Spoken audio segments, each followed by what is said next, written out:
QDR es una firma internacional, imparciales e independientes, experta en detección de brechas claims, gestión de controversias en contratos y cuantificación de daños, costos plazo y o desviaciones al alcance a claims y peritajes en arbitrajes de construcción, con homologación de buenas prácticas que basa su forma de hacer negocios en Seniority.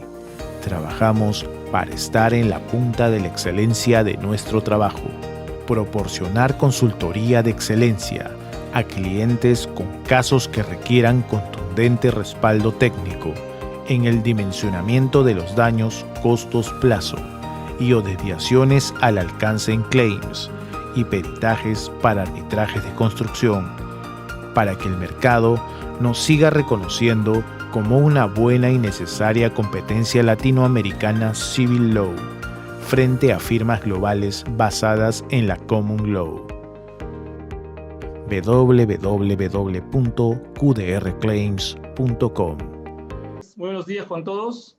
Mi nombre es Carlos Daga, ingeniero consultor senior de QDR. El día de hoy nos trae la reunión por la Masterclass Online, Gestión de Pavimentos en Concesiones de Infraestructura en Latinoamérica. El propósito de la Masterclass es analizar el proceso de gestión, eficiencia del diseño, construcción y conservación de pavimentos en contratos de concesiones de infraestructura vial de Latinoamérica.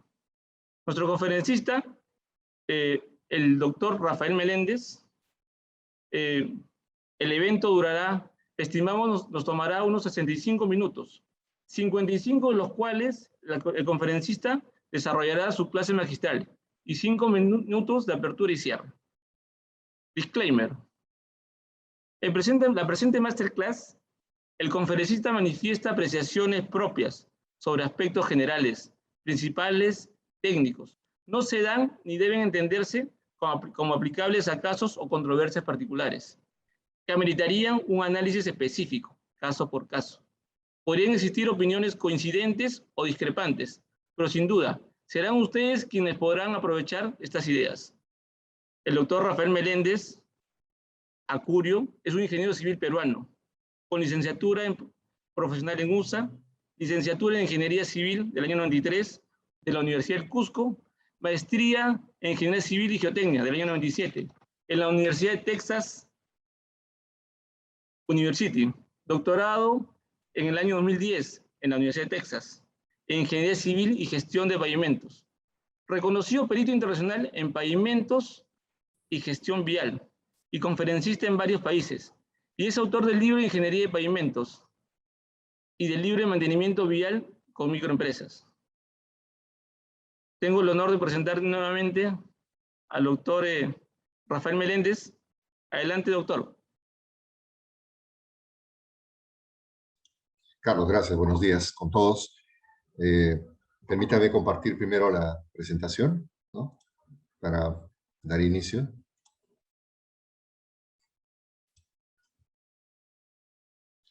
Bueno, tal como mencionó Carlos en la introducción,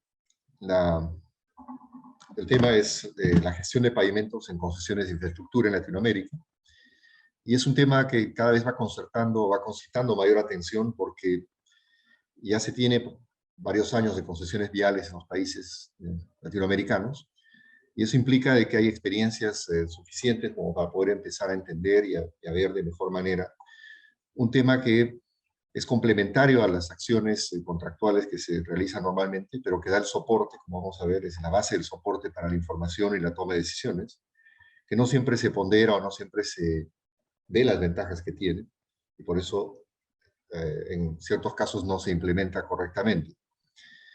AASHTO define que el sistema de gestión en general de activos viales, no solamente pavimentos, es como se menciona ahí, la definición que está al inicio, está enfocado a que en las prácticas de negocio e ingeniería, para la asignación y utilización de los recursos, pero con el objeto orientados, digamos, a tomar decisiones, ¿no?, ayudar a que se tomen decisiones, pero no solamente decisiones en función de experiencia, sino en función de la información, pero para eso la información debe ser de calidad, pero sobre todo tiene que estar alineada o concordante con los objetivos que tiene el sistema, que tiene el contrato, que tiene la entidad o quien tenga a su cargo el sistema de gestión, ¿no?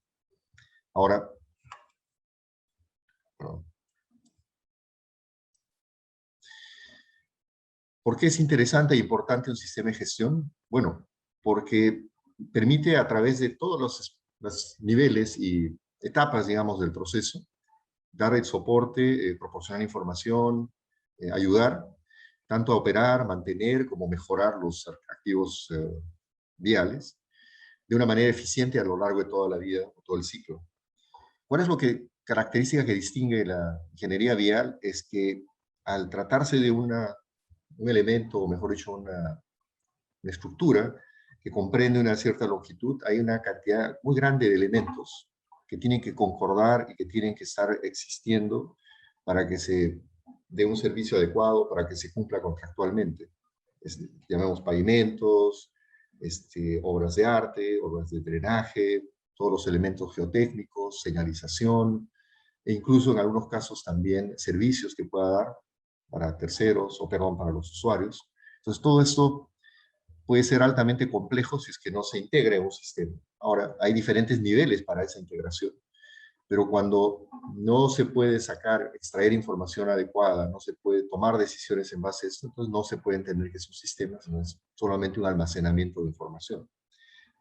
Ahora, no hay que perder de vista el sentido de que cuando se implementa un sistema de gestión, depende mucho cuál es el objetivo.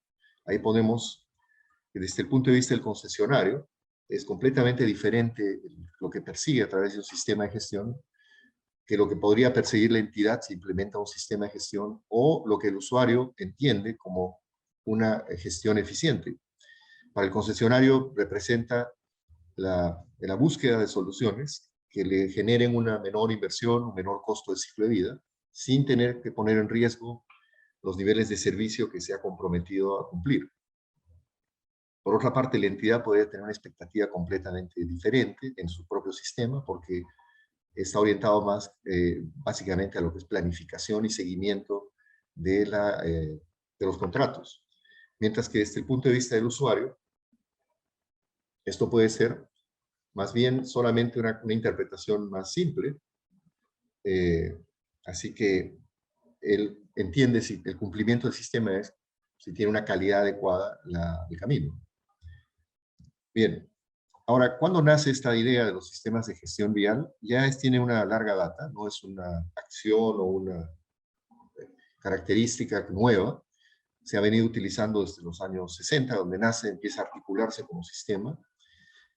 Pero el mayor impulso cobra recién en los 80, cuando ya se puede utilizar de manera más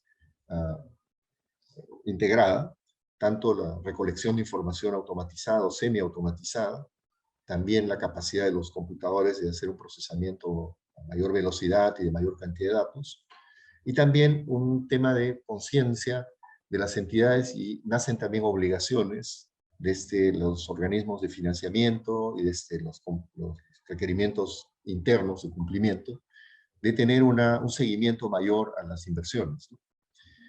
Ahora, actualmente los sistemas de gestión están mucho más desarrollados, porque han logrado integrar otros elementos que en ese momento no existieron cuando nacieron, y me refiero, por ejemplo, a los sistemas de información geográfica, información satelital, captura de información en tiempo real, integración con otros sistemas en paralelo, que no solamente están relacionados con la parte vial, de tal manera que ahora se puede entender que ya son sistemas integrales, y la complejidad va a depender de cuánto desea el concesionario introducir dentro del sistema, ¿no? Por lo tanto, lo que se apunta, o digamos, lo que se tiene ahora entre manos es que no solamente separar por diferentes elementos en la carretera, sino entender que todos estos concurren, porque al final son parte de las obligaciones que tiene el concesionario, a una sola plataforma. Eso puede ser mucho más complejo, porque cada uno de esos activos viales tiene por sí mismo una característica propia. Me refiero tanto en la calidad de la información, los tipos de información que requiere, la frecuencia con que se evalúa, los modelos de deterioro son diferentes, y finalmente puede ser que no compitan en términos de requerimiento de recursos, sino son independientes. Pero hacia ahí, digamos, apunta a que nosotros podamos tener un acompañamiento completo del proceso, desde el inicio, digamos, desde la concepción del proyecto, hasta la conclusión y cierre del contrato. Y también queda la ventaja de que un sistema de esta naturaleza proporciona información que más adelante al concesionario, en otras concesiones o en su propia concesión, le puede servir para hacer mejora de sus procesos, ¿no? Ahora, ¿qué está pasando en Latinoamérica? Acá hay que hacer una distinción. Hay sistemas de gestión integrados a las políticas, digamos, del gobierno, a las instituciones que dependen de gobierno y que ejecutan diferentes proyectos viales, principalmente ministerios de obras públicas, ministerios de transportes, organismos especializados en tema vial.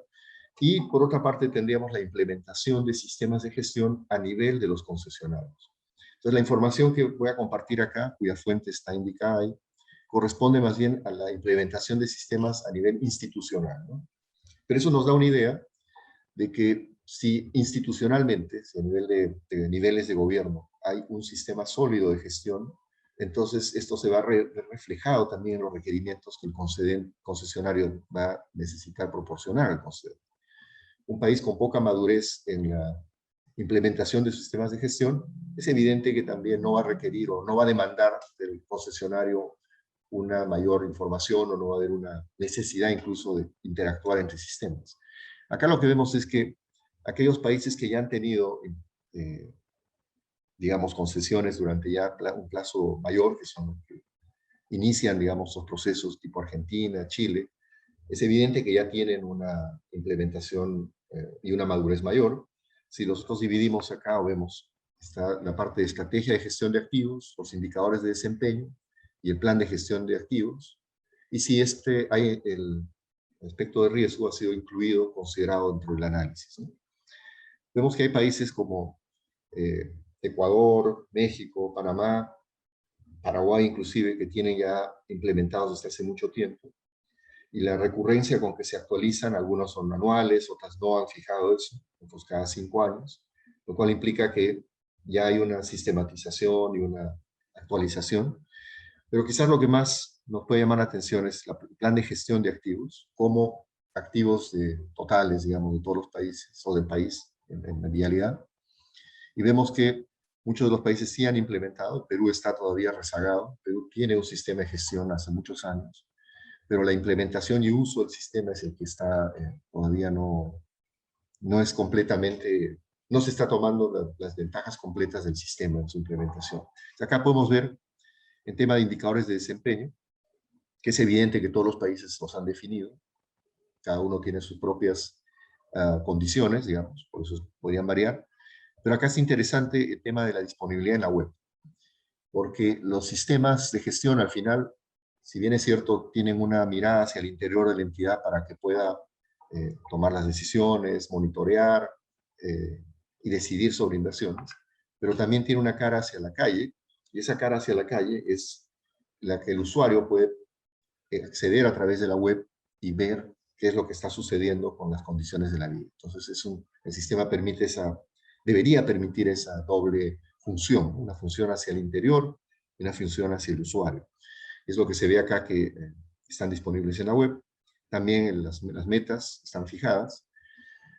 Y otro aspecto que cada vez va tomando más fuerza es el análisis de riesgo dentro o como parte del proceso de toma de decisión, ¿no? Que puede ser ciertamente complejo porque no hay involucra recolectar información, analizar consecuencias, cuantificar los impactos que pueda tener, pero esos niveles de complejidad se pueden ir adicionando a los sistemas, ¿no? Ahora, ¿qué pasa con el grado de madurez? Es decir, ¿cuán bien ya están implementados? Podemos ver que hay países que, digamos, si los analizan en este informe, la forma que están analizando me parece muy interesante, entonces decidí compartirlo como parte inicial, es que qué elementos o qué partes del proceso del sistema de gestión ya están implementados en algunos países, ¿no? Entonces, lo que vemos acá es que hay ya los objetivos de la gestión en 8 de los países analizados están implementados, las medidas de desempeño también, pero conforme vamos viendo la extensión y condición de los activos, número y condición de los activos, análisis de la demanda, identificación de brechas, análisis de costos, plan financiero. Hay cada vez menor cantidad de países que tienen todos esos niveles, digamos, incluidos dentro de su gestión. Y llegamos al tema de gestión de riesgos, que es el que, digamos, menos países tienen ese incluido dentro de su sistema, ¿no? Y ahora, si vemos acá cuáles son los países o qué número de países tienen procesos avanzados de gestión, vemos que los países que más avanzado tienen es el sistema informático de gestión de activos. Que es, digamos, a veces la gente confunde o entiende que eso es el objetivo, ¿no? Que contar con una plataforma digital, un software, un programa, desde el cual se alimenta información y con eso ya, digamos, se habría cumplido el objetivo de tener el sistema. En realidad esa no, es la herramienta del sistema. El sistema por sí mismo puede implicar varios pasos, varios elementos. Uno de los más importantes es donde se concentra la información, ¿no? Pero no es necesariamente por sí mismo el sistema, ¿no? Ahora, también está el tema de planificación de inversiones con ciclo de vida, que es, digamos, el siguiente paso, con la información del sistema, cómo es que se utiliza esta para proyectar las inversiones futuras, el plan financiero, los procesos de priorización, y vamos viendo que cada vez hay menos países que cuentan con la aplicación del sistema a ese sentido, a ese proceso, porque, digamos, implica no solamente tener la información, tener la parte informática, sino que al interior de la entidad hay un alineamiento al sentido de que la toma de decisiones va a ser alimentada, va a ser soportada en información, en proyecciones. Y es difícil en otros países porque hay un alto nivel de politización de las decisiones, por eso que es difícil que se traslade esa toma de decisiones a un nivel puramente técnico, ¿no? Los procesos de optimización, que vendría a ser ya el nivel más complejo, porque involucra la colocación o el análisis de múltiples activos y también de múltiples escenarios, hasta encontrar aquel que es más conveniente a la entidad. Eso es un esfuerzo mayor. Normalmente unos sistemas de gestión avanzados pueden permitir eso, porque póngase a pensar, dependiendo de la envergadura de la red, se hablan de muchísimas combinaciones posibles de inversiones y de acciones. Por lo tanto, la optimización no es tan simple, ¿no? Se torna bastante compleja. Y otros aspectos es la valorización del patrimonio vial, que es el seguimiento al valor que tienen los componentes, y de acuerdo a eso puede ser los niveles de intervención o incluso las obligaciones de priorizar inversiones. Y luego hay un tema que no se está aprovechando y ven, muy pocos países lo hacen, que es el seguimiento del desempeño. ¿Qué sucede? Actualmente las concesiones viales producen una cantidad importante de información hacia las entidades y la entidad hace un seguimiento de cumplimiento contractual, pero no del desempeño, no en el nivel técnico, porque es complejo, ¿no? Porque hay una serie de elementos que tendrían que acudir y estar ya incluidos en un sistema de gestión. Entonces, por ejemplo, si Ocitran tuviera que realmente hacer un monitoreo de la evolución del deterioro y de la congruencia que existe entre los requerimientos contractuales, entre los niveles de servicio que se proporciona y el grado de deterioro que se tiene, la variación del tráfico y los temas excepcionales que se podrían haber presentado, para poder abordar todo eso requiere un sistema, ¿no?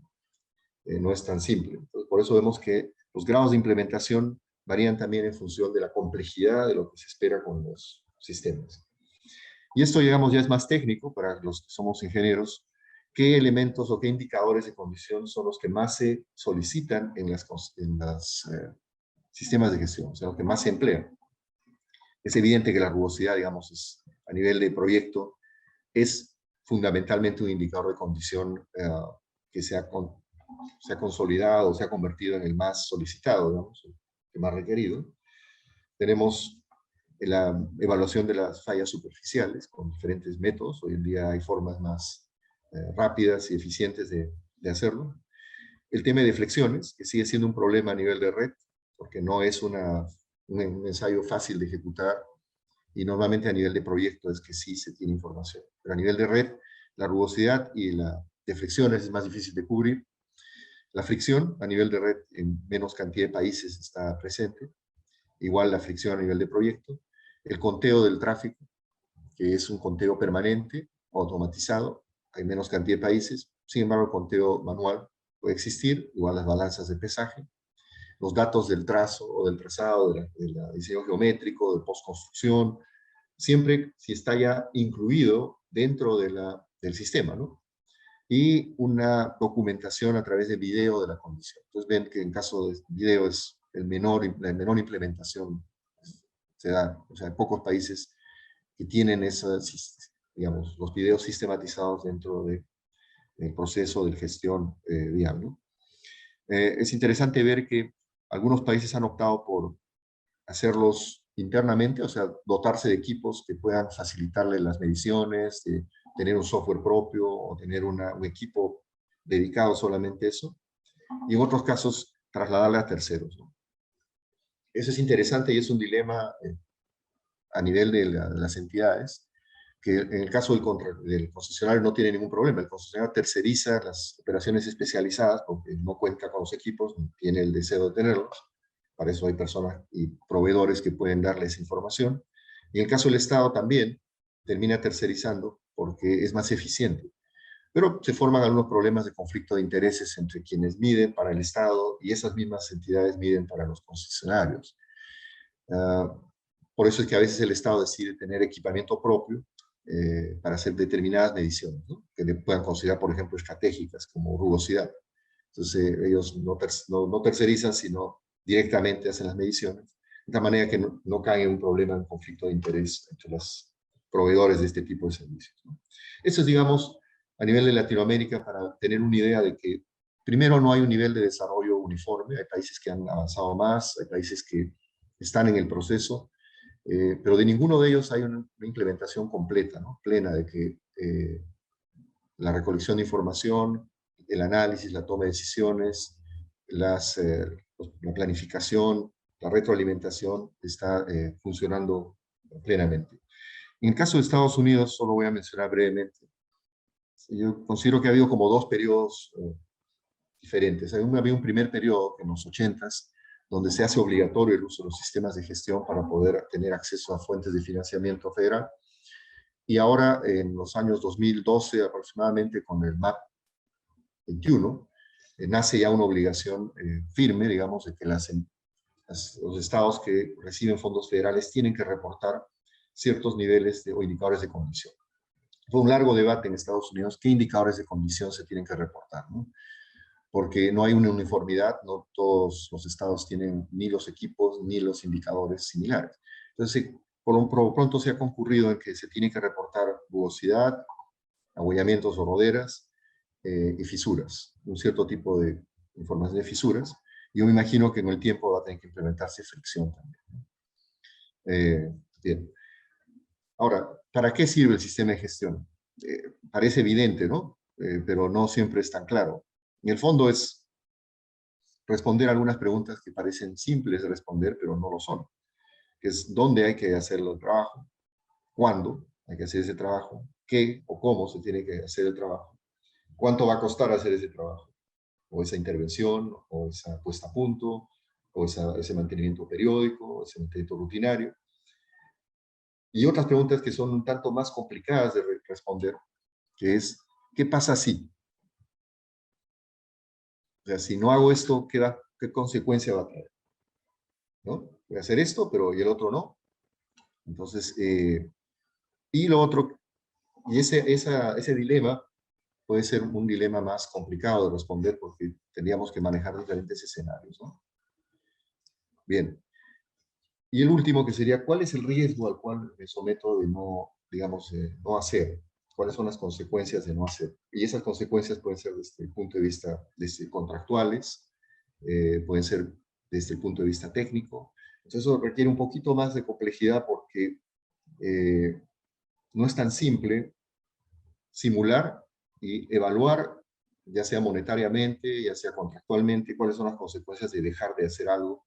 Y en nuestro país se complica, digamos, con un componente que es el tema de estabilidad de taludes, algún efecto, un evento social que tiene un impacto en el contrato, en la concesión. Entonces, todo eso puede significar una complejidad mayor. Bien.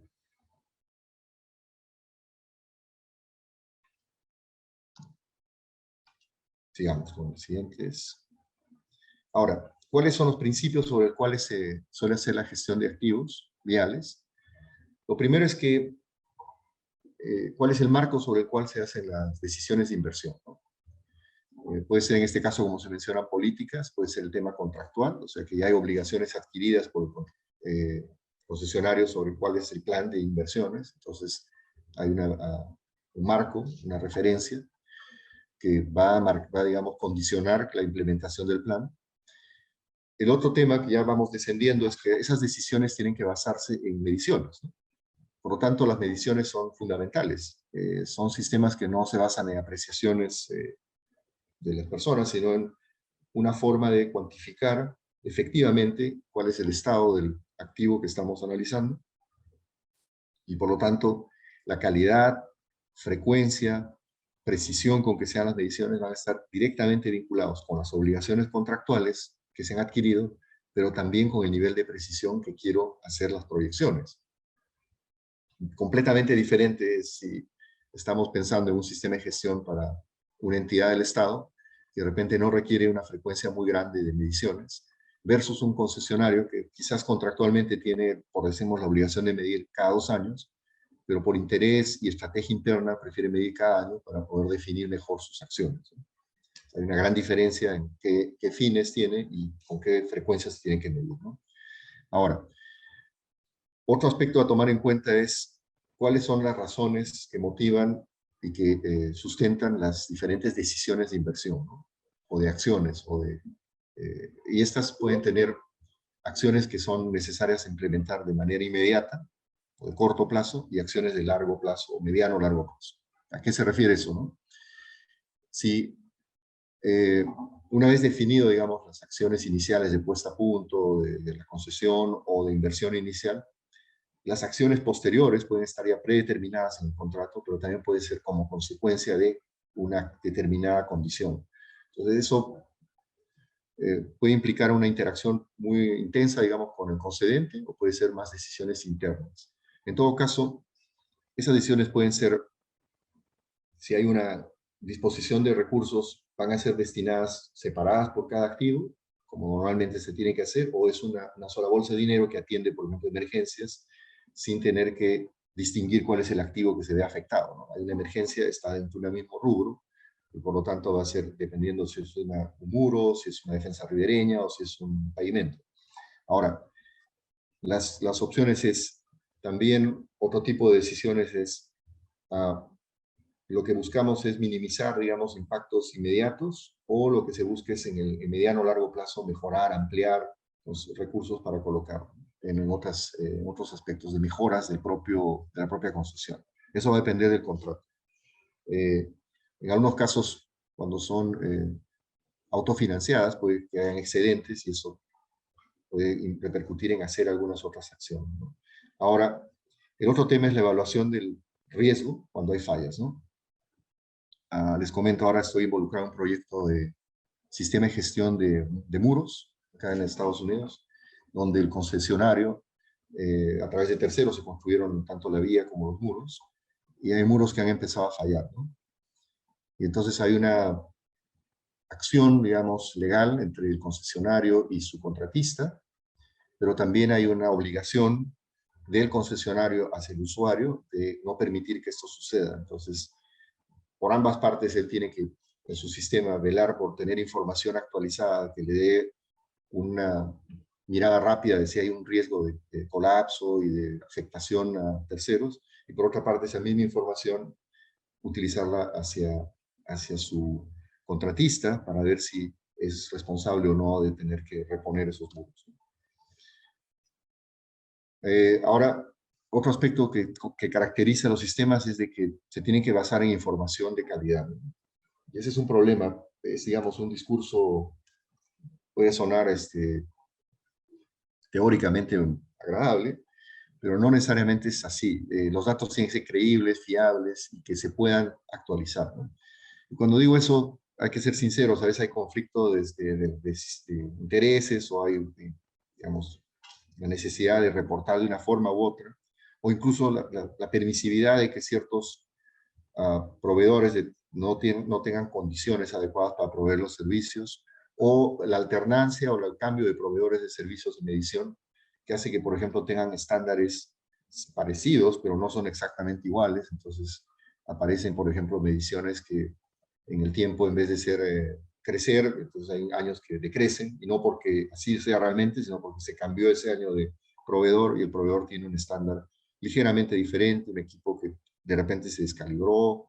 Entonces, mientras que se tenga un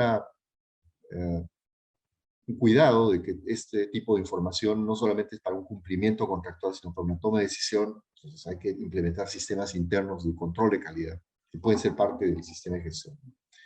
Y el otro tema, al final, es que el desempeño de los activos viales no se ve en un solo día, ¿no? Puede haber elementos que durante años están inactivos y de repente se activan con un solo evento, y eso puede significar un daño o un impacto enorme. Entonces, por lo tanto, se trata de un proceso continuo, que se evalúa regularmente. La frecuencia de la evaluación va a depender de las obligaciones contractuales y de qué características tiene el activo, ¿no? Por ejemplo, todos los activos geotécnicos no requieren evaluaciones anuales, salvo que ya puedan identificar que hay un elemento que está, por ejemplo, en actividad o potencialmente va a fallar, entonces introducen de repente elementos para medir de manera continua.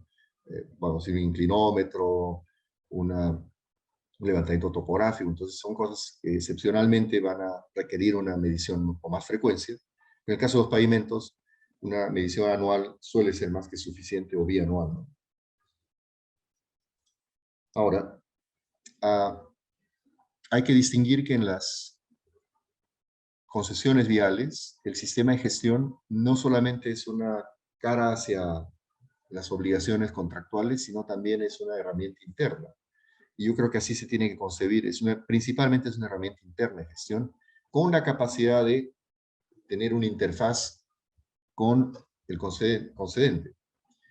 Entonces, parte de la información se traslada al concedente y parte de la información es de uso específicamente interno.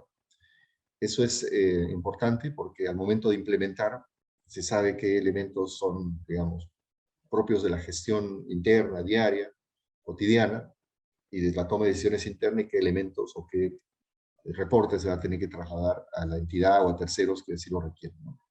Ahora, otro aspecto que distingue la gestión vial en el concesionario con respecto al Estado es que esta se tiene que implementar o se debe implementar aún desde los inicios del propio contrato de concesión. Desde donde se está concibiendo la puesta a punto o las primeras intervenciones, ya debería estar reportándose, sistematizando la información, porque no perdamos de vista que por el largo periodo que tienen las concesiones, puede ser que cambien múltiples veces los equipos técnicos, los responsables, y la documentación de las decisiones que se tomaron al inicio, de la información disponible al inicio, puede que se pierda, puede que no esté disponible, porque en ese momento no se tomó control o cuidado de que se sistematice y se implemente un sistema de gestión. Entonces puede ser que desde un principio ya se adopta por un software comercial o por un sistema de soporte informático comercial o por un desarrollo interno, pero no se puede perder de vista que este es el momento, la partida. La partida del sistema de gestión no es cuando ya está en explotación, cuando ya se concluyeron la puesta a punto, sino desde el principio, porque en la etapa de proyecto hay una necesidad de, digamos, documentar algunas decisiones. Y también acá es donde cabe la experiencia de concesionarios, ¿no? Yo trabajé en Estados Unidos para un concesionario, no voy a mencionar el nombre, o sea, la empresa a la que trabajaba le daba servicios al concesionario, que manejaba múltiples concesiones, tanto en Estados Unidos como internacionalmente. Y ellos estaban, digamos, abocados a sistematizar su información para proveer de soporte técnico al momento del inicio de la concesión. O sea, ya tienes indicadores, ya tienes proyecciones, entonces no partes de cero. Lo que tienes que hacer es adaptar a tu implementación local, digamos, pero de manera corporativa, ya tienes claro cuáles son los factores o cuáles son los elementos que hay que tomar cuidado, cuáles son los tipos de fallas que con más frecuencia se presentan. Me pareció interesante. Para mí me sorprendió que una empresa de esa envergadura no tuviera ya ese sistema sistematizado, ya esté sistematizado, ¿sí? Pero nos dio la oportunidad de ver qué elementos del concesionario sí presta atención, digamos, como mirada corporativa, y qué aspectos de la gestión no le interesan porque ya son locales, ¿no? Es el propio de cada contrato. Ahora, ¿qué otros elementos ayudan o que son parte de las características del sistema? Es que la información por sí misma, aun cuando esté sistematizada, ordenada, de calidad, no perdamos de vista que en el fondo es para ayudar a tomar decisiones. Entonces tiene que estar conectada con los métodos de toma de decisiones. De nada sirve que tengamos un listado de resultados si es que no vamos a poder traducirlo en un factor que nos ayude a tomar la decisión. Y en este caso va a depender de cuáles son los elementos o los factores, parámetros que toma en cuenta el concesionario para sus decisiones finales, ¿no? Puede ser que tenga niveles complicados de análisis y requiera, por lo tanto, información de tráfico, por ejemplo, de manera detallada, de la condición del pavimento, temas financieros, o puede ser que la herramienta la esté usando solamente para la toma de decisiones de nivel técnico, ¿no? La parte financiera ya está decidida de otra forma, solamente en la parte técnica requiere el soporte. Ahora, también el sistema de gestión nos debe facilitar la posibilidad de hacer proyecciones, de analizar estrategias, quiere decir que son los escenarios a lo que me refería, ¿no? Uno va montando o haciendo ciertas posibilidades. ¿Qué pasa si el tráfico se incrementa? ¿Qué pasa si el tráfico disminuye? ¿Qué pasa si no se aprueba por parte del concedente tal acción? ¿Qué pasa si se anticipa una inversión? ¿Qué pasa si esa inversión más bien se difiere? ¿Qué pasa si ocurre un evento climático? Entonces, todos esos elementos es difícil a veces introducirlos en un sistema, pero sería lo ideal, ¿no? Sería la proyección, el uso más intenso del sistema. Ahora, otro aspecto es la información. Nos da una posibilidad de no solamente monitorear, sino también de conocer algunas características del sistema, y cuando implementamos un expediente, un informe, un mantenimiento periódico, o incrementar o cambiar la frecuencia de cierto mantenimiento, ya tenemos datos que nos corroboran, que nos ayudan a decidir que eso es cierto o no, que ha funcionado. Una vía normalmente se diseña para 10 años, por lo menos localmente en el Perú, pero con una proyección del periodo de la concesión. Entonces, ¿qué pasa en esos 10 años? ¿Qué ha fallado? ¿Qué es lo que se ha podido, qué se ha cumplido y no? Especialmente en pavimentos, dado el hecho de que partimos de un sistema de diseño en el cual hay mucha incertidumbre, ¿no? Son fórmulas que no son adaptadas localmente a los países, sino son más bien importadas. Son adaptaciones a veces hechas en gabinete, que no han sido sustentadas en la medición real del comportamiento. Entonces aquí abre un camino interesante.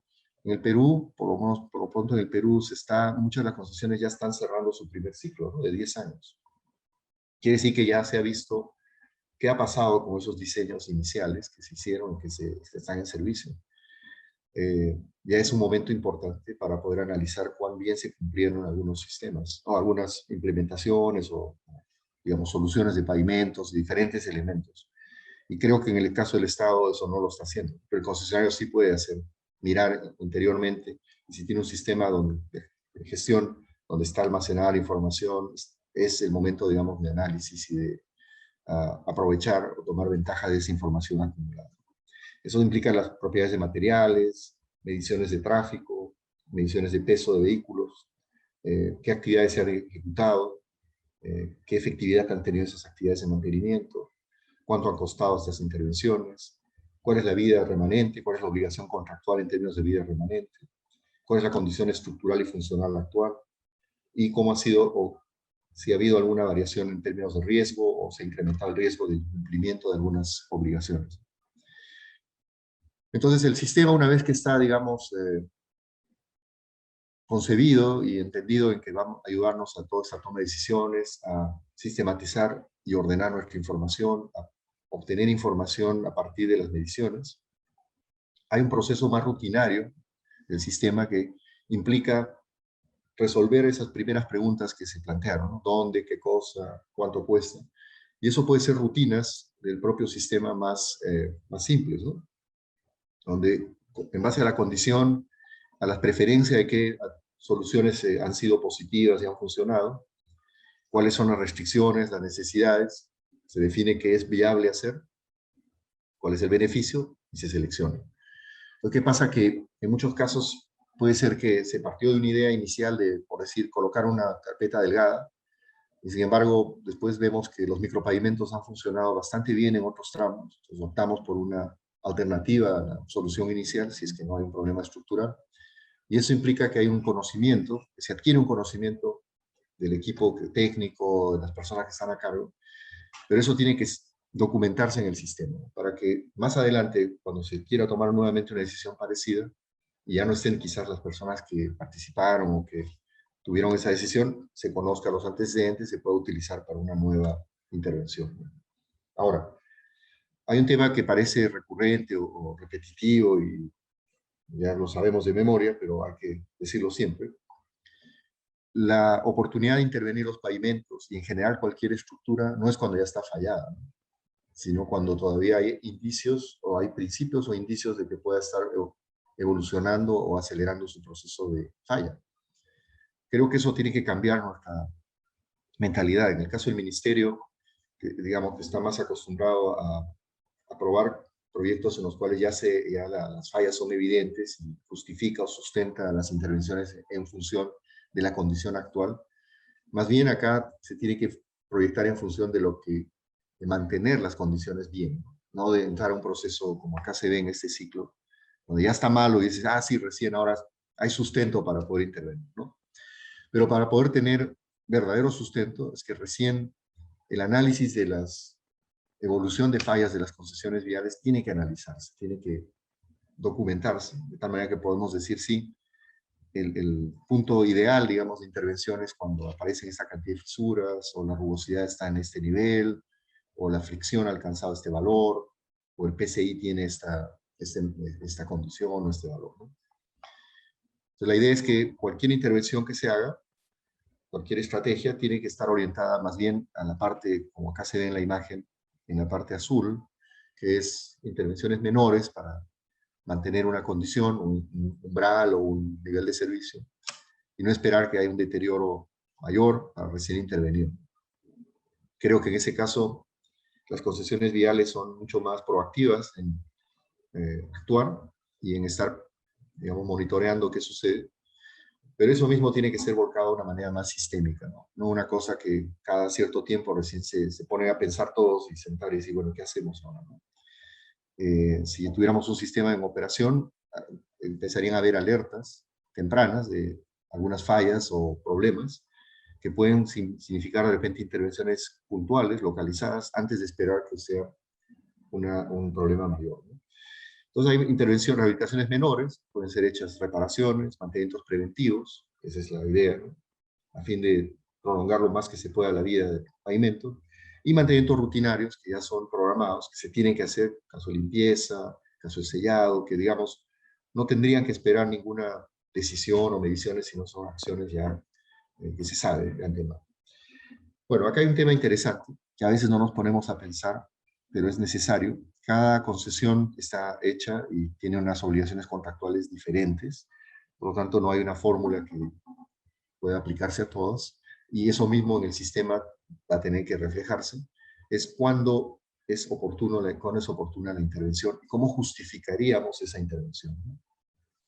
Como ven, hay hasta 4 diferentes formas de entenderlo. Uno sería en función de la vida útil, ¿no? Que siempre tengo que mantener una cierta vida útil. ¿Por qué? Porque al final de la concesión estoy obligado a demostrar que dejo al concedente el pavimento en una cierta condición. Entonces la vida útil es monitoreada y sé siempre que hay una cantidad de vida útil. El otro es vida remanente, que vendría a ser no la vida total, sino cuánto le queda a la solución que he implementado, ¿no? De repente pues una solución temporal o una solución que es, vamos a decir, un micropavimento de 5 años. Yo sé que ese pavimento fue colocado hace 3 años, ¿cuántos años le falta para una siguiente implementación, ¿no? Es otra forma de monitorear.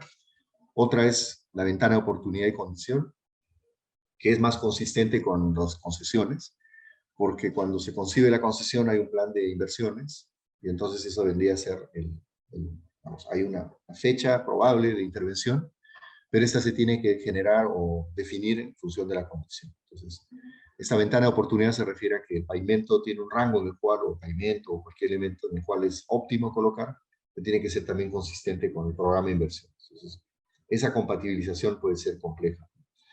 Y lo otro es en función de los umbrales de intervención. Cada vez que se alcanza una condición o está próximo a dejar de cumplirse algo, planteo una intervención. Es más reactivo, pero es lo que normalmente se hace, que se va monitoreando qué es lo que pasa con un determinado nivel de servicio, entonces cómo se va a afectar y puede justificar o no una intervención.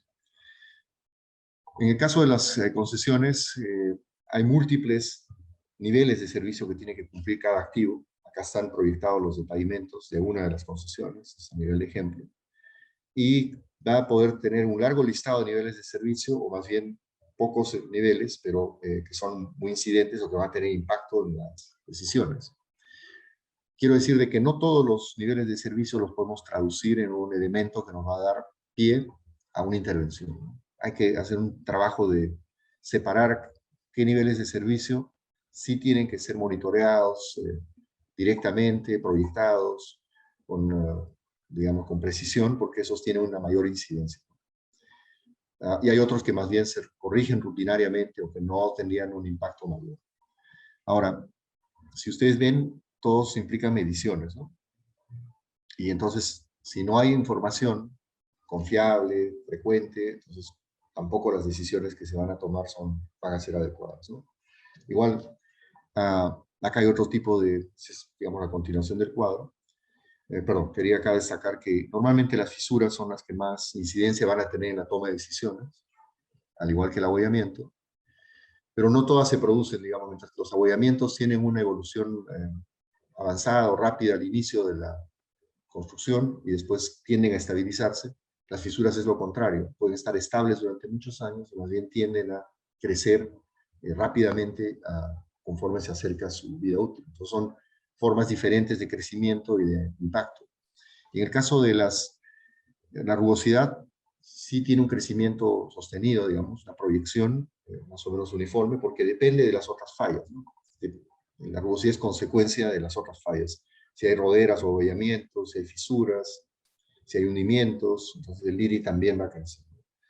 Y la deflexión, que por lo pronto en el Perú se ha, digamos, masificado el uso como indicador, que creo que tendría que ser motivo de debate, porque la deflexión por sí misma puede ser un criterio insuficiente para poder definir intervención.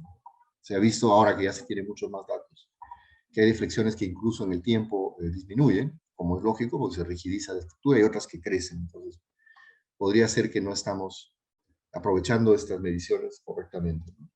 Ahora, esa es, digamos, en la parte de medición. Pero ¿qué hay de saber qué va a pasar en el futuro? Esos son los modelos de deterioro.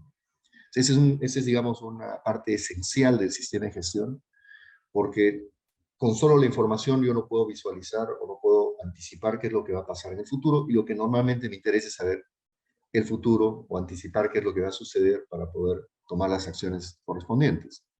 Entonces, los modelos de deterioro pueden ser tan simples como colocar en una escala o un eje coordenado tráfico o tiempo, y en la otra el parámetro que quiero medir, IRI, digamos. Y entonces no hago más que recolectar información, y lo que hago es ajustar una curva de esa proyección, y eso es lo que uso para mi toma de decisiones. Eso, digamos, es válido para una entidad, para que ve una red muy grande y que no quiere un nivel de precisión. Para un concesionario eso no es posible, pues eso lo llevaría a una serie de errores de decisiones. Eso quiere decir que tiene que descender un poco más abajo e implementar, como se menciona, modelos separados de fallas por cada falla, pero esos tienen que tener cierta validez, ¿no? Tienen que ser adaptados o calibrados, porque lo contrario no van a reflejar. Entonces, para mencionarles, está por graduarse en la UNI un colega que ha hecho un monitoreo durante 7 años de varias concesiones viales, y está ajustando, digamos, los parámetros de calibración del HM. Me parece importantísima su tesis, porque él ha tenido la suerte que ha medido en tramos nuevos, ¿no? Tramos de concesión nuevos, no rehabilitaciones, no puestas a punto.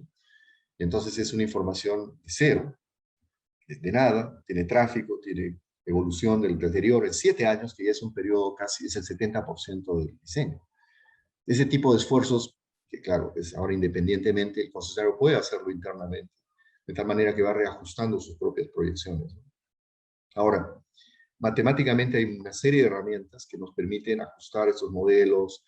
Hay ahora data mining que puede explorar la información, hay inteligencia artificial para poder proyectar, no necesitamos necesariamente acudir a las curvas digamos, del método mecanicista, podemos crear propios sistemas, hay redes neuronales, como se menciona acá, ¿no? Hay modelos probabilísticos, modelos de redes neuronales, análisis de regresión, hay múltiples herramientas matemáticas que tienen que ajustarse de acuerdo a la cantidad de información que tiene el concesionario, a la calidad de los resultados que espera, o puede adoptar ya métodos o modelos preestablecidos como el HDM, como modelos como los que están en el MPDG, o desarrollar sus propios modelos, ¿no?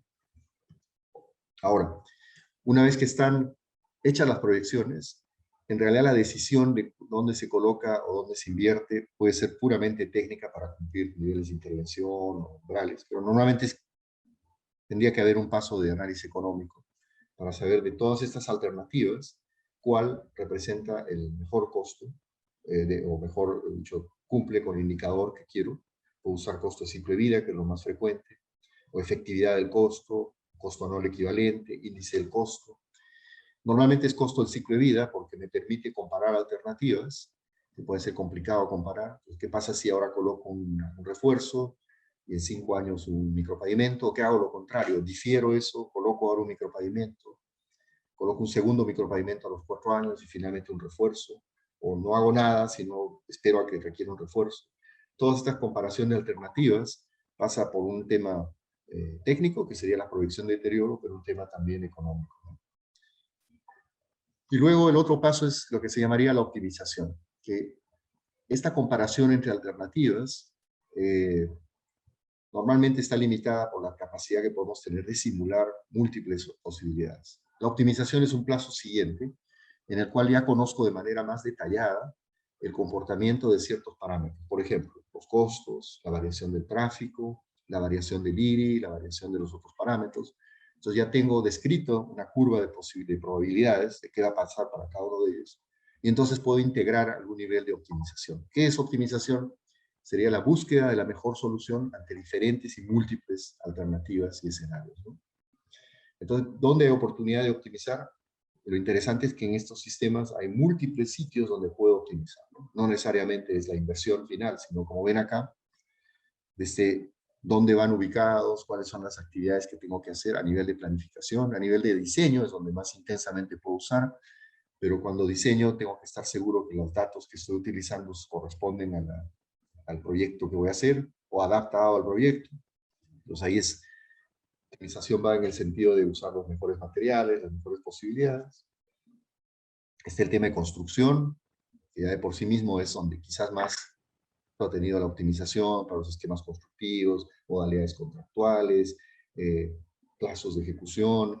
Tenemos la parte operativa, ya de la explotación de la concesión, monitoreo, mantenimiento. Entonces hay múltiples espacios en los cuales se puede hacer una utilización de la optimización. No es una sola, no es un solo gran motor de optimización para todo, ¿no? Múltiples acciones y entonces al final digamos, como gestión del contrato es mucho mejor, ¿no? Ahora, eso lo que acabo de mencionar es acá se explica, y se puede ser a nivel de solamente activo por activo, ¿no? Que busco qué es lo mejor que puede hacer. Puede ser que hay un atributo que corresponde a múltiples activos y es lo que quiero optimizar, por ejemplo, muros. Voy a optar por hacer un tipo de solución de muros de tierra armada, cuáles son las características que debe tener. Entonces, todos los muros que están dentro de esa modalidad son los que voy a utilizar y analizar, optimizar. También los criterios que se están utilizando. ¿Cuál es el nivel de gestión que estoy haciendo el análisis? ¿Es para un nivel de todos los 25 años? ¿Es para las intervenciones de mantenimiento periódico? ¿Es para un periodo para la parte de construcción? También qué características son, o la naturaleza de la variable que estoy haciendo la optimización.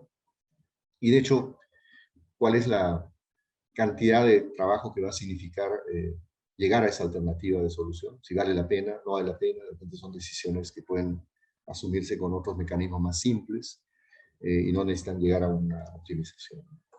Ahora, digamos, estamos hablando siempre en términos genéricos, no entrar en detalle, la clase y el tiempo no lo permite, pero si ustedes se han dado cuenta, la reflexión es, un sistema es bastante flexible y va a depender en gran medida de cuáles son los objetivos que se persiguen, ¿no?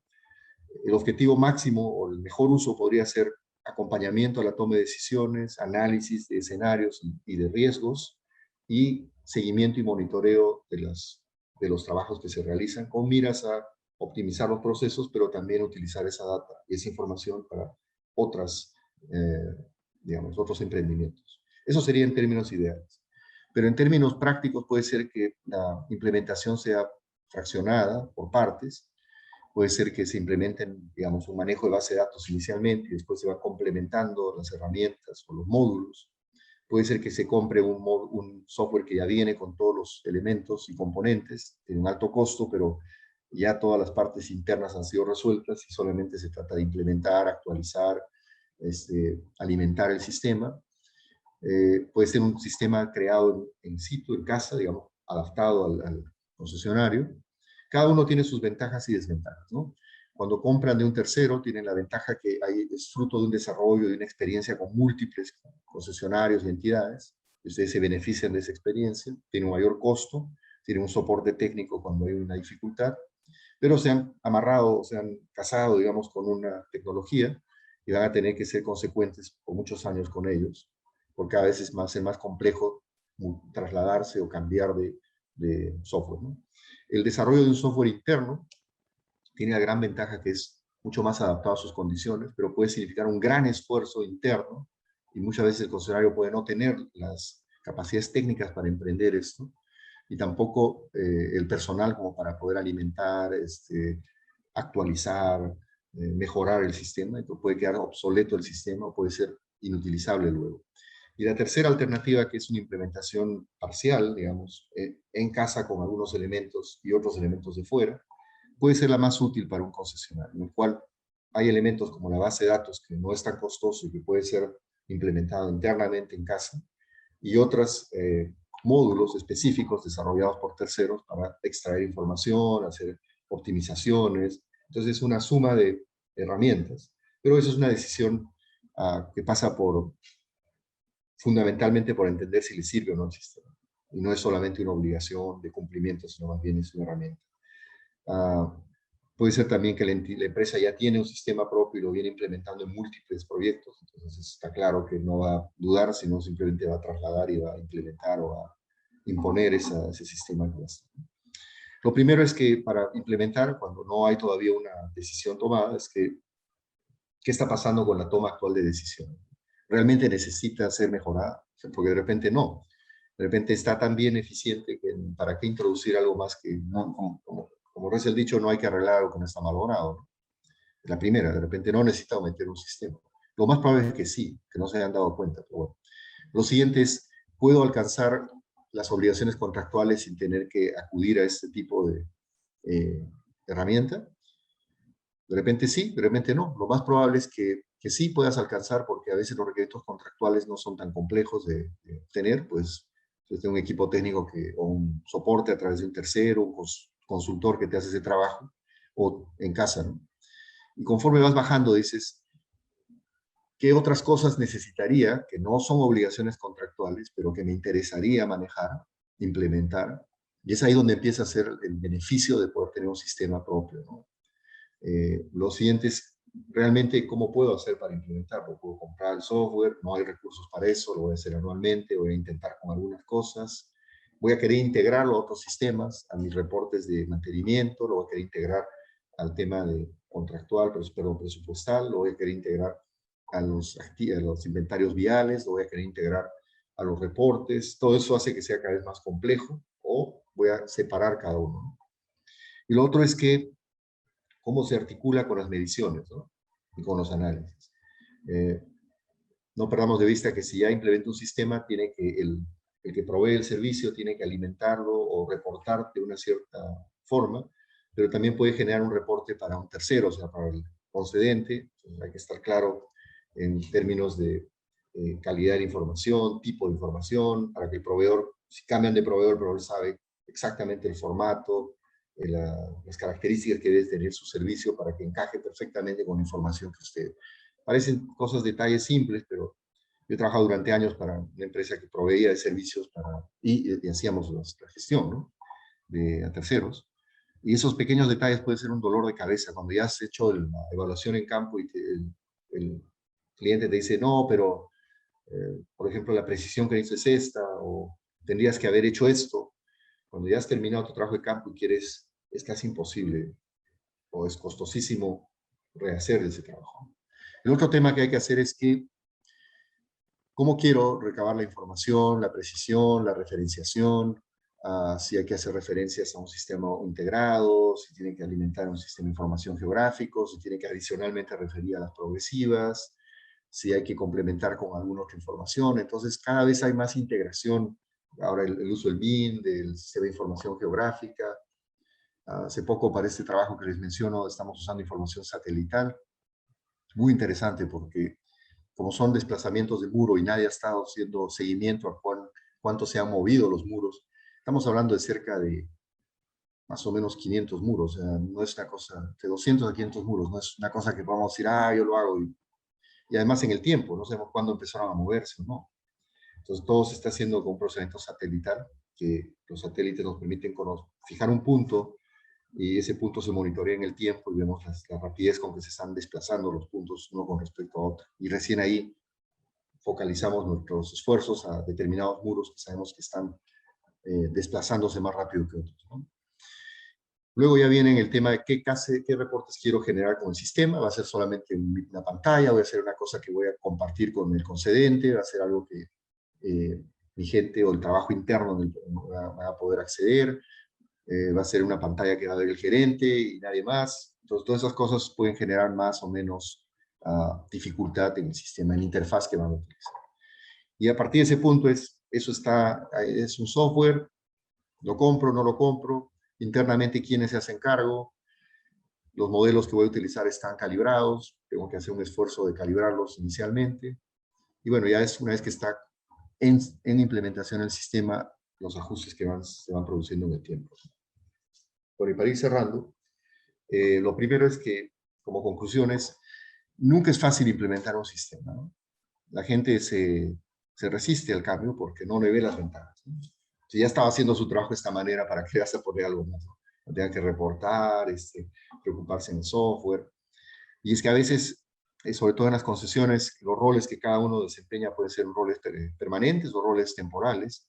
El que está en un rol temporal, el que está ejecutando, el que está implementando una solución, no ve en esa misma perspectiva, entonces puede ser un serio problema la implementación. Nos ha tocado a nosotros en algún momento con un concesionario implementar un sistema, y duró mientras que las personas que lo impulsaron estuvieron en la empresa. El día que ellos se fueron, el sistema lo dejaron a un costado porque no nació como una necesidad, sino como una imposición, ¿no? Y entonces eso no se le vio el uso. Ahora, para que esos sistemas prosperen, tienen que estar involucradas las personas que realmente toman las decisiones, porque no es un tema técnico, no es que se entusiasman los ingenieros y dicen, ahora sí vamos a hacer sistema. No, porque involucra más que solamente el tema de ingeniería. Hay decisiones empresariales, puede afectar incluso, o mejor dicho, el acceso a la información y el tipo de decisiones. Por lo tanto, el compromiso tiene que ser de arriba hacia abajo, tanto como de abajo hacia arriba. No es posible solamente como iniciativa de los ingenieros. Ahora, se tiene que buscar que estas herramientas ayuden a integrar todos los pasos del proceso. No solamente es pensado en cómo la explotación de la concesión, sino desde el inicio, desde la planificación. Yo recuerdo que hemos trabajado en largas discusiones entre el contratista que va a ejecutar, el concedente y nosotros que éramos proyectistas, ¿no? Antes de hacer nada. Hemos discutido, porque cada uno tiene una perspectiva diferente, y eso ayudaba a que sea exitosa alguna de las concesiones.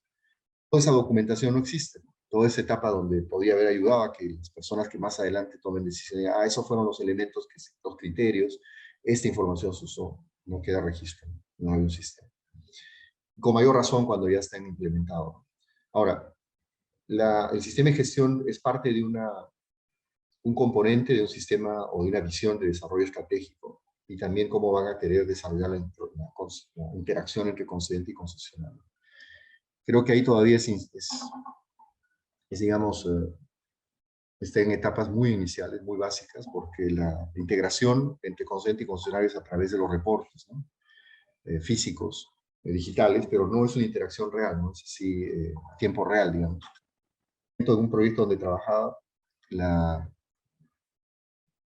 la información que nosotros generábamos interna era diario reportado al concedente. Era un sistema automatizado de reporte de las cosas que se reportaban. Ya no había la necesidad de trasladar a través de un informe, no, sino simplemente se aprobaban y el día siguiente ya estaban, o a los 2 días, dependiendo del reporte, ya estaban en manos del concedente, en este caso de la entidad, ¿no? Lo cual facilitaba el proceso y había decisiones o cosas que se tomaban en tiempo casi real, ¿no?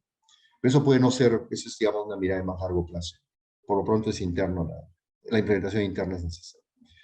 Y lo otro es que se tiene que mirar a que los sistemas integren todos los activos, no solamente pavimentos. Pavimentos tiene, digamos, la mayor parte del componente y el mayor costo, pero pueden ser tan incidentes otros tipos de elementos que, por ejemplo, estabilidad de taludes, muros de sostenimiento, defensas ribereñas, pueden tener un impacto muy grande en el desempeño, y a pesar de que son puntuales, pueden afectar, digamos, la circulación de la vía, o pueden ser de alto costo de intervención, entonces requieren un monitoreo propio. Bueno, con esto quería dar una idea muy general, pero espero que quede como reflexión. Sé que por las personas que están asistiendo, todos están involucrados en esto en mayor o menor medida, y a veces se visualiza un sistema como un software. No lo es, no es un software, es más la forma en que quiero abordar el proceso de toma de decisiones, ¿no? Puede estar soportado en software, puede estar soportado en múltiples pequeñas herramientas, puede estar soportado en solamente cosas básicas, pero es el alineamiento que tiene como institución hacia una sistematización en su información, toma de decisiones, optimización y análisis de riesgos que le permite concurrir en una mejor práctica de gestión. Y también reducir el impacto que puede tener con problemas con sus propios contratistas, problemas con la entidad, problemas de cumplimiento contractual. Entonces es una herramienta de monitoreo, pero también de toma de decisiones. Entonces, tiene una serie de ventajas. Y yo creo que quienes dudan o están dudando de implementarlo no deberían dudar, sino más bien empezar con cosas quizás más básicas, entrar en contacto con quienes tienen ya implementados sistemas, o las propias empresas que venden estos sistemas pueden ser una buena herramienta para informarse de cuánto nivel de complejidad les ofrecen, si realmente es viable para ustedes o lo van a hacer de manera propia sin tener que acudir a un software. Lo más probable es que terminen comprando parcialmente o totalmente un software, pero no se trata solamente de eso. Ahora, el grado de desarrollo, por ahora, digamos, no los obliga en muchos casos a los concesionarios a tener un sistema propio, porque las modalidades de contrato, la forma en que actualmente conducen, no lo requiere. Pero es evidente que con el tiempo, para hacerse competitivos y para poder tener un aprovechamiento mejor y mayor de lo que están generando como información y decisiones, tiene que caminar hacia la dirección de implementar un sistema de gestión de pavimentos. Bueno, eso sería todo. No sé si pasamos a Carlos, sí, o Antonio. Sí. Rafael, muchas gracias. ¿Aló? ¿Me escuchan? ¿Me escuchan? Sí, adelante. Gracias, Carlos. Sí. Gracias, Rafael. Gracias, Rafael. Estamos muy agradecidos por el tiempo y el esfuerzo que ha tomado por compartir tus pensamientos y experiencias. Tus comentarios fueron muy oportunos y, bueno, prosiguiendo con el programa, doy paso a nuestro socio fundador de QDR, al ingeniero Antonio Ribarren, para proseguir con el protocolo final de la masterclass. Adelante, Antonio. Muchas gracias, Carlos. Excelente, Rafael. Hasta yo aprendí. Broma. Uno siempre aprende.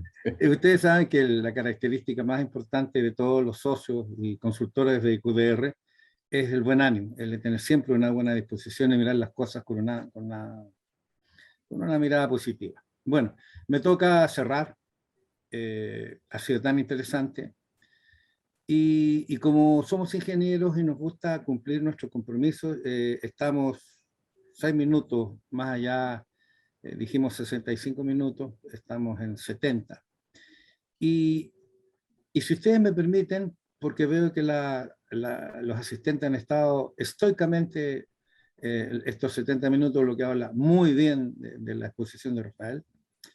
Estoy tentado, si ustedes me permiten, estimada audiencia, a hacer una pequeña excepción de esta masterclass. La masterclass es una relación unilateral entre el expositor y el tema de interés de nivel internacional que él nos brinda. Pero si ustedes me permiten, estoy dispuesto a hacer una excepción y aceptar una sola pregunta. Si es que alguien del público se atreve a abrir su micrófono y ponemos en jaque a Rafael con una pregunta que no va a ser, ¿verdad? Él va a tener la respuesta, por cierto. Por favor, atrévanse. Alguien que quiera formular una pregunta. Tiene 3 segundos para decidirse y si no, bueno, tenemos que irnos al cierre. Y yo tendría solo una cuestión que plantearte. Entonces, partamos por Fernando, Macklin, Francisco, Johan, Javier, Cristian, Jorge, Ana, Mario, Ricardo, Juan. ¿Tiene alguno de ustedes una pregunta que formularle a nuestro socio Rafael Menéndez? No hay ninguna. Bien. Rafael, una sola pregunta por mi parte. En tu experiencia, que sé que es bien amplia en Latinoamérica, ¿te podrías atrever a plantearnos qué países de Latinoamérica están más avanzados en la gestión de pavimentos de concesiones en infraestructura? Y ahí aquí cerramos. Sí, claro, está claro que Chile es el líder en esto, ¿no? Pero yo creo que Chile, si consideras México como parte, Chile y México tendrían que ser, y quizás un tanto más atrás Argentina, Brasil, ¿no? Son los que lideran. Y más abajo quizás ya Colombia y finalmente Perú, pero tiene que ver con la antigüedad de la implementación de las concesiones también, ¿no? Porque ellos han hecho varios ciclos, varias mejoras y modificaciones. Pero lo interesante es que con la facilidad con que ahora se comunican esas partes es que las diferencias se pueden ir subsanando rápidamente con los siguientes contratos, ¿no? Porque lo que se adquirió en otros países se puede trasladar rápidamente a otros. Pero sí, esa sería la idea, ¿no? Muchas gracias, Rafael. Bueno, además está decirte que tu presentación ha sido estupenda. A todos los asistentes los vamos a contactar en breve. Desconozco, tal vez mañana, y les vamos a agradecer de una manera distinta el hecho de que hayan compartido con nosotros, compartiéndoles la presentación de Rafael.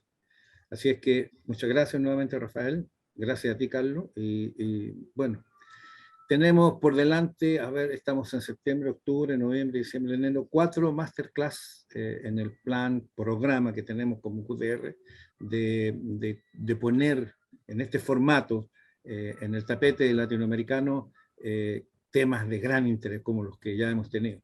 Más adelante nos va a acompañar nuestro socio fundador Mark Sanders con un tema extraordinario que vamos a publicitarlo en su oportunidad, y también nos va a acompañar nuestro socio Oscar Siles en breve, creo que le toca en octubre, con otro tema que tiene que ver con su área de especialización, que es Oil and Gas. Así es que nuevamente muchas gracias, muy amable, nos vemos. Bueno, Antonio, para terminar invitamos a todos los asistentes a aperturar sus cámaras. Para la foto final. Pero, claro. Sí. Ya, bien, esto de los millennials, se dan cuenta ustedes, nosotros los más viejotes, se nos olvida que hay que tomar una foto al final con nuestra mejor sonrisa para utilizarla, dejarla en nuestro repositorio y también de alguna manera compartirlo con las redes en LinkedIn, que es nuestra única red social. Así es que les pido, por favor, tengan la gentileza a todos de abrir por un par de segundos. Gracias, Javier. Te pasaste. Hola, Javier, ¿qué tal? Por favor, no sean tímidos. Gracias, Kevin. Ahí tenemos a Javier, a Kevin. Sí. Denos un minutito, Cristian, Joel, muchas gracias. Gracias, Cristian. Gracias, Macklin. Macklin, mira, estoy corto de vista, tengo que acercarme. Macklin, ya, ok. 2 o 3 más. Se nos fue Mark, no está. También se nos fue Oscar, tenían cosas que hacer. Mark Sander, Oscar Siles, Rafael y yo somos los socios de QDR. Gracias, Johan. ¿Está bien escrito? Johan, B2N, Johan. Johan, disculpa, pero estoy sin mis lentes. Bueno, tengo miopía, así es que me acerco y leo bien, me alejo y veo mal. Bueno, Fernando, Francisco Javier, Jorge, Ana Olivera, Juan, si pudieran prender sus cámaras, y entonces damos una señal y quedamos para la posterioridad. ¿Quién va a ser encargado, Carlos, de dejar el registro? Yo tomo la foto. Ya. Bueno, no podemos seguir insistiendo, por Sí. supuesto. Deben tener una banda ancha, de estar en su oficina, distintos motivos. Así es. Absolutamente pensables. Gracias a todos y ahora Sí. nuestra mejor sonrisa. Listo. Gracias a todos. Una Gracias Bien, nuevamente. gracias. Hasta luego. Cuídense. Gracias. Muchas gracias.